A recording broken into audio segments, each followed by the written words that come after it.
যে আর্জেন্টিনা ওই ইসরায়েলকে সাপোর্ট করে, যে ইসরায়েল আমার হাজারো মায়ের বুককে ঝাঁঝরা করেছে গুলির বুলেট দিয়ে, যে ইসরায়েল আমার হাজারো শিশুকে শেষ করে দিয়েছে, নিঃশেষ করে দিয়েছে, ফিলিস্তিনের ভূখণ্ড শেষ করার জন্য কতটা বছর তারা জুলুম করছে, অত্যাচার করছে।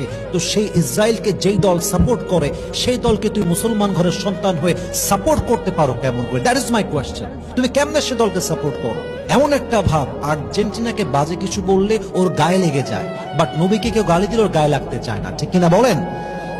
এমন একটা ভাব যেন সে ইমানের চাইতে, আল্লাহর চাইতে, নবীর চাইতে, ইসলামের চাইতে আর্জেন্টিনাকে ভালোবাসে। যদি তাই না হতো, ইসলামকে গালি দিলে তার গায়ে লাগে না, বাট আর্জেন্টিনাকে নিয়ে বাজে কথা বললে তার গায়ে লেগে যায়, মেসিকে কিছু বললে তার গায়ে লেগে যায়। তার মানে এটা বোঝা যায় আজকালকার যুবকেরা জাস্ট নামে মুসলমান হয়েছে, আজকালকার নারীরা জাস্ট নামে মুসলমান হয়েছে, কাজে তারা মুসলমান হতে পারে নাই, ঠিক কিনা বলেন?